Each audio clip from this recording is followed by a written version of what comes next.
안녕하세요. 오늘의 테슬라 뉴스입니다. 자, 이미 다 잊어버리셨을 수도 있는데 이 테슬라 주주들에게는 가슴 철렁했던 순간이 있습니다. 바로 일론 머스크가 언론의 자유를 지키겠다면서 이 트위터에 인수를 거론했을 때인데요. 많은 사람들은 단순한 호기심이나 농담쯤으로 여겼지만 결국 일론 머스크는 440억 달러라는 천문학적인 금액을 베팅했고 결국 트위터의 오너가 되었습니다. 자, 그 과정에서 테슬라 주가가 겪었던 변동성을 한번 생각해 본다면 관련된 이야기를 싫어하시는 분도 굉장히 많을 것 같은데요. 근데 다시 한번 이런 악몽이 떠오를 법한 일이 벌어졌습니다.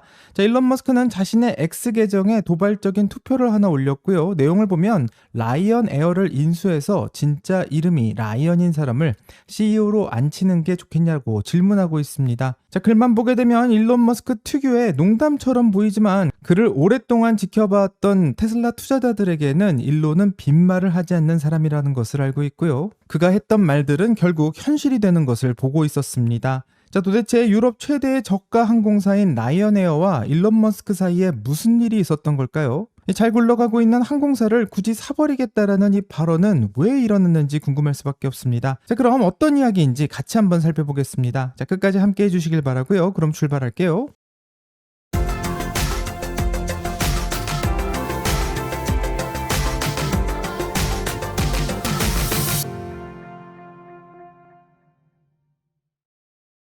자, 테슬라 관련 짧은 소식부터 한번 확인해 보면요. 캐나다에서 좀 흥미로운 뉴스가 나왔습니다. 그동안 중국산 전기차에 대해서는 100%의 관세를 매기며 매우 강경한 태도를 보였는데 이 캐나다가 갑자기 빗장을 풀었다고 하고요. 이 사건을 보게 되면 2024년까지만 해도 캐나다는 중국산 전기차에 대해서 징벌적인 100% 관세를 부과해 사실상 수입을 막고 있었습니다.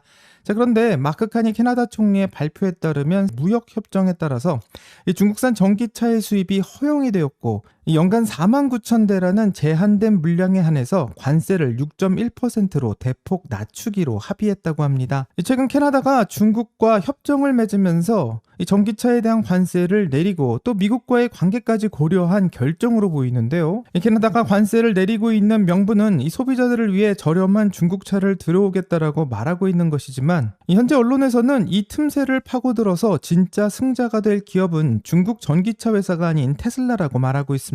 자, 왜 중국차를 위한 쿼터에서 테슬라가 웃게 되었는지 한번 확인해 보면요. 이 테슬라는 이미 상하이 기가팩토리에 이 캐나다 전용 수출을 위한 준비를 2023년에 끝내놨습니다. 자, 그 당시 테슬라는 상하이 공장 라인까지 개조해서 캐나다 전용 모델 Y를 생산했고 실제로 대량으로 수출하기도 했는데 덕분에 2023년 캐나다의 중국산 차량 수입은 전년 대비 460%나 폭증하기도 했습니다. 하지만 2024년 100% 관세 폭탄이 떨어지면서 테슬라는 상하이의 물량을 끊고 대신 독일 베를린 공장에서 만든 차를 캐나다로 보내고 있는데 이번 발표로 인해서 상하이에 있었던 수출 라인이 다시 가동되는 일이 벌어질 것을 예상할 수 있습니다. 자, 이번 개방은 무제한이 아니고요. 연간 49,000대라는 물량에 제한이 있는 상황이기 때문에 선착순으로 이 쿼터를 먼저 채우는 회사가 6.1%라는 저관세 혜택을 가져갈 수 있습니다. 경쟁자인 BYD나 니오 같은 중국 브랜드들은 현재 캐나다 시장에 직접 진출조차도 하지 않은 상황이고 이를 위해서는 매장을 내고 또 딜러를 찾고 이 물류망을 짜는데 한참 시간이 걸릴 수 있는 반면 테슬라는 이미 캐나다 전역에 39개의 스토어와 서비스 센터가 촘촘히 깔려 있고 이렇게 되면 이 중국 전기차가 캐나다로 들어올 준비를 하는 동안 이미 이 선착순으로 끝나는 게 아니냐는 이야기도 나오고 있습니다. 자, 디테일한 조건을 보게 된다면 초기 쿼터의 절반은 35,000달러 이하의 저가 차량에 배정되어 있기 때문에 현재 테슬라 모델 가격보다는 기준이 훨씬 낮은 상황이고 이 로이터는 그럼에도 불구하고 현재 테슬라의 입지와 향후 5년 내 7만 대까지 늘어날 물량까지 고려한다면 테슬라가 여전히 큰 수혜를 입을 것이라고 분석하고 있습니다. 현재 미국과 캐나다의 관계가 좋지 않기 때문에 이 테슬라에게 고전을 면치 못하는 상황이었는데요. 기대하지 않았던 중국 전기차에 대한 관세가 철폐됨으로써 과연 테슬라는 어떤 혜택을 입게 될지 같이 한번 지켜봐야 될 것 같습니다. 자, 다른 소식은 테슬라에서 이 죽은 줄 알았던 이 슈퍼컴퓨터 프로젝트인 도조를 다시 살려냈다고 하고요. 일론 머스크는 도조 3 프로젝트를 시작하겠다고 말하고 있습니다. 사실 작년까지만 해도 일론 머스크는 도조 프로젝트에서 한 발 물러서겠다라는 발언을 했었고, 이 칩의 아키텍처를 여러 개로 쪼개는 건 비효율적이라며 이 전용 칩인 도조를 따로 만드는 대신 테슬라 차량용 칩 AI5와 AI6를 묶어서 사용하겠다고 판단했고, 사실상 그렇기 때문에 도조2는 폐기되지 않았나 생각할 수 있었습니다. 자, 그런데 일론이 그 전략을 다시 한번 뒤집으면서 새로운 방향을 제시하고 있고, X를 통해서 AI5 칩의 설계가 완성 단계에 접어들었기 때문에 도조3에 대한 작업을 다시 시작한다고 말하며 다시 한번 새로운 프로젝트가 시작됨을 말하고 있습니다. 현재 일론 머스크는 반도체에 대한 공격적인 R&D를 예고하고 있는 상황이고요. 9개월마다 새로운 반도체가 나올 것이라고 예상하고 있는 상황이기 때문에 어떤 칩을 만들려고 하는지 매우 기대할 수밖에 없고, 또 특히 엔지니어에 대한 채용 공고를 내면서 전 세계에서 가장 많이 생산될 반도체를 만들겠다며 이 포부를 밝히고 있습니다. 과연 테슬라는 AI5의 성공을 발판으로 삼아 이 도조3까지 성공할 수 있을지 궁금해 보이고요. 이 엔비디아가 현재 꽉 쥐고 있는 시장을 테슬라가 돌파할 수 있게 될지 같이 한번 확인해 보겠습니다.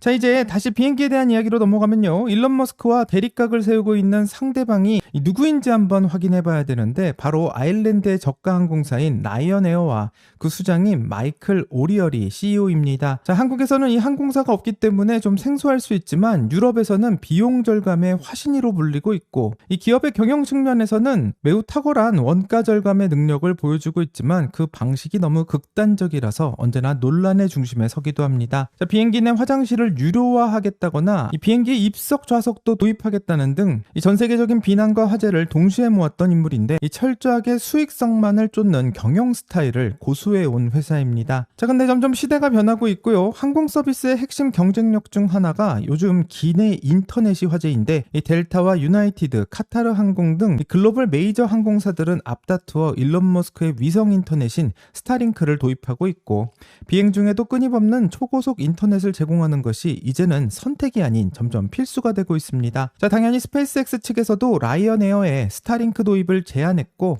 하지만 마이클 오리얼이 CEO는 이를 단호하게 거절했는데, 이 비즈니스 세계에서 거절은 흔한 일일 수 있지만 이 스타링크의 도입을 거절한 이유가 화제가 되고 있습니다. 자, 라이언에어는 스타링크를 쓰지 않는 이유를 가지고 이 비행기에 그 안테나를 달면 이 비용이 너무 많이 든다라는 주장을 하고 있고요. 이 서비스 비용이 문제가 아닌 안테나가 공기 저항을 일으키며 비행기 연료의 효율을 떨어뜨리기 때문이라고 주장합니다. 자, 비행기 동체 위에 안테나를 장착하게 되면 공기 저항으로 연료비의 약 2% 정도가 더 든다는 것인데, 이 초저가 항공권으로 박리담회를 하고 있는 입장에서 2%의 연료비 증가는 감당할 수 없다는 주장을 하고 있습니다. 또 대부분의 비행기를 타는 사람들이 1시간 정도의 이용을 하고 있기 때문에 인터넷이 꼭 필요하지 않다고 주장하고 있고요. 또 사용하는데 너무나 많은 비용이 들어갈 것이라는 주장도 합니다. 자, 어쩌면 일론 머스크가 이끌고 있는 스페이스X의 기술력을 공개적으로 폄하한 것이나 다름없을 수도 있고, 전 세계가 주목하고 있는 혁신적인 인터넷 기술을 이 기름값을 핑계로 시대착오적인 기술이라고 치부해버리는 것처럼 느껴지게 됩니다. 자, 이 소식을 들은 일론 머스크가 가만히 있을 수 없고요. 일론 머스크는 이 장착하는 것으로 비행기 연료의 효율이 2%나 떨어진다는 것은 이 완전한 헛소리라고 말하며, 이 라이언에어의 CEO가 걱정하고 있는 커다란 돔 형태의 와이파이 안테나는 이 스페이스X의 것이 아니고 굉장히 예전의 것이라고 말하며, 일론 머스크는 지금 항공기에 탑재되고 있는 이 스타링크의 안테나는 이 굉장히 납작하고 매끄러운 형이기 때문에 비행기 동체에 설치했을 때 이 영향은 극히 미미하며, 실제로 시뮬레이션을 해봤을 때 2%가 아닌 0.3% 미만이라고 말해 연료비에 거의 영향을 주지 않는다는 주장을 하게 됩니다. 자, 일론 머스크는 여기서 멈추지 않고 이 마이클 오리얼이 CEO를 향해서 멍청하다라고 비난했고요. 어쩌면 이런 발언은 이 경영자로서의 자질을 비판한 것 같은데, 고작 0.3%의 연료비를 아끼기 위해서 이 사실상 의미 없는 수준의 비용을 핑계로 이 고객들이 원하고 있는 서비스를 외면하는 것이 맞느냐고 질문하는 것만 같습니다. 그래서 이렇게 두 CEO의 스타링크를 놓고 이 말싸움 정도로 끝날 줄만 알았지만, 일론 머스크의 공세는 여기서 멈추지 않았고, 이 자신의 소유하고 있는 X에 전 세계를 발칵 뒤집어 놓을 수 있는 설문조사를 올리게 되었습니다. 내용을 보면 내가 라이언에어를 인수해야 될까요? 라고 묻고 있고, yes yes or no로 답할 수 있게 되어 있는데요. 이 설문조사를 보고 많은 사람들이 현재 이 인수하라는 쪽에 투표하고 압도적인 찬성을 받고 있는 상황이지만, 이 영상을 보고 계신 테슬라 주주라면 이 마냥 웃을 수만은 없는 상황이라 생각합니다. 오히려 이 설문을 보면서 좀 이 데자뷰를 느낄 수 있는데요. 일론 머스크가 처음 트위터를 언급했을 때 그때도 가벼운 농담으로 시작했고, 언론의 자유가 중요하다, 또 내가 새로운 SNS를 만들어야 하냐며 이렇게 던지던 말들이 어느 순간 이 설문으로 이어졌고요. 설문에서도 압도적인 찬성을 받은 후에는 이 천문학적인 돈을 쏟아부으면서 결국 X를 인수하게 되었습니다. 자, 문제는 이 인수 자금을 마련하기 위해서 일론 머스크는 자신이 보유하고 있던 테슬라 주식을 대량으로 매도했고, 그 여파로 테슬라의 주가는 곤두박질 쳤는데, 이 기업의 본질적인 가치와는 상관없이 이 오너의 결정으로 인해서 주가가 흔들리는 고통을 우리는 이미 겪어왔습니다. 자, 그래서 항공사를 사겠다라는 발언이 더더욱 무섭게 들릴 수밖에 없고요. 혹시 또 테슬라의 주식을 팔아서 자금을 마련하는 거 아니냐, 이런 불안감이 들 수밖에 없는 상황입니다. 자, 그럼 정말로 일론 머스크는 라이언에어를 인수할 수 있을까요? 이 결론부터 말씀드리면 정말 인수하는 것은 가능합니다. 현재 런던 증시와 나스닥에 상장되어 있는 라이언에어 홀딩스의 시가총액을 확인해 본다면 이 대략 250억 달러에서 300억 달러 정도고요. 우리 돈으로는 약 35조 원에서 40조 원 수준입니다. 물론 어마어마한 금액이지만 일론 머스크의 재산을 고려한다면 이야기가 달라질 수 있는데, 일론 머스크가 트위터를 인수할 때 지급을 했던 금액이 440억 달러, 우리나라 돈으로는 약 60조 원 정도 되었는데, 한마디로 라이언에어가 트위터보다 훨씬 더 저렴하다는 뜻이고, 이 트위터 인수 금액의 절반 정도라면 유럽 최대의 항공사를 통째로 손에 넣을 수 있다는 계산도 나옵니다. 자, 그렇다면 일론이 마음만 먹으면 언제든지 구매할 수도 있게 되는 것인데요. 문제는 돈이 있냐 없냐가 아니라 과연 이 돈을 어디서 가져올 것이냐, 여기서 테슬라 주주들의 걱정이 시작됩니다. 이 최악의 경우에는 일론 머스크가 또다시 현금을 마련하기 위해 테슬라의 지분을 매각하는 것이 나올 수 있고, 그렇게 된다면 시장은 즉각적인 악재로 받아들일 것이고요. 테슬라 주가는 단기적인 충격을 피하지 못할 것이라 생각합니다. 하지만 이번엔 좀 다를 수도 있다는 생각도 하는데요. 바로 두 번째 시나리오로 언급되고 있는 이 스페이스X의 IPO 때문입니다. 현재 잠재적인 스페이스X의 기업 가치가 상당히 높기 때문에, 만약 스페이스X나 스타링크의 사업 부분이 상장돼서 자금을 조달할 수 있다면 이야기는 좀 달라지게 되고요. 테슬라 주식에 손을 대는 것이 아니라 이 금액으로 해결할 수도 있게 됩니다. 자, 그렇다면 왜 일론 머스크는 갑자기 수많은 기업 중 항공사를 탐내는 것일지 궁금할 수밖에 없는데요. 굳이 일론 머스크가 수십조 원을 들여서 상공사를 살 필요는 없을 수도 있습니다.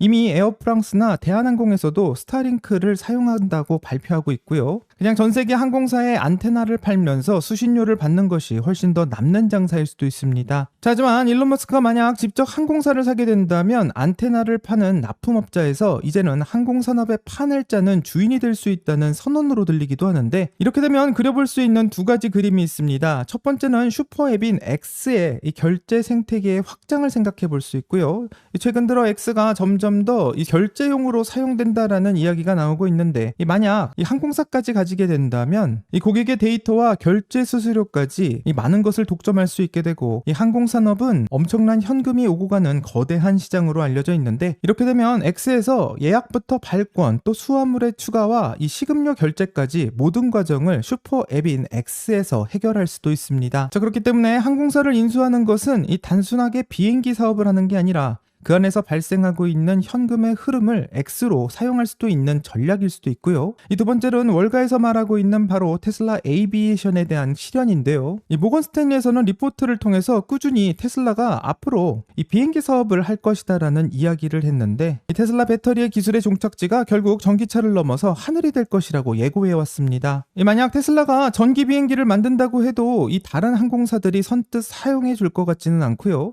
현재 라이언에어가 주로 1시간에서 2시간 거리의 단거리 노선을 운영하고 있다는 것을 생각해 본다면, 이는 현재 배터리 기술로도 전기 비행기를 띄우기에 좀 완벽한 조건이 아닌가 생각해 볼 수 있고, 이 라이언에어에서 수백 대의 항공기가 훗날 테슬라의 전기 비행기로 교체될 것을 예상해 볼 수 있고, 어쩌면 모건 스탠리에서 주장하고 있는 이 테슬라의 비행기 사업 때문에 이 현재 라이언에어의 인수를 생각해 보는 걸 수도 있습니다. 자, 오늘 이야기를 정리해보면 이 연료비 0.3%가 아깝다면서 혁신적인 기술을 거부하다가 결국 일론 머스크가 현재 회사를 인수하겠다라는 이야기까지 나오고 있는 상황으로 발전하고 있는데요. 현실에 안주하겠다라는 CEO와 미래로 나아가겠다라는 CEO, 다른 생각을 하고 있는 CEO 두 명의 이 패러다임이 충돌하고 있는 현장이라고 생각합니다. 자, 오늘의 테슬라 뉴스의 구독자님들은 일론 머스크의 이번 투표를 어떻게 보시는지 궁금하고요. 만약 진짜로 인수를 추진하게 된다면 테슬라 주주들에게는 악재로 다가올지 아니면 호재로 다가올지 이 월가에서의 평가를 다시 한번 확인해 봐야 될 것 같습니다. 자, 여기까지가 오늘의 테슬라 뉴스고요. 오늘 영상이 도움이 되셨다면 구독과 좋아요 그리고 알림 설정 부탁드립니다. 오늘 좋은 하루 되시고요. 오늘의 테슬라 뉴스는 내일 또 새로운 소식으로 다시 찾아오겠습니다. 감사합니다.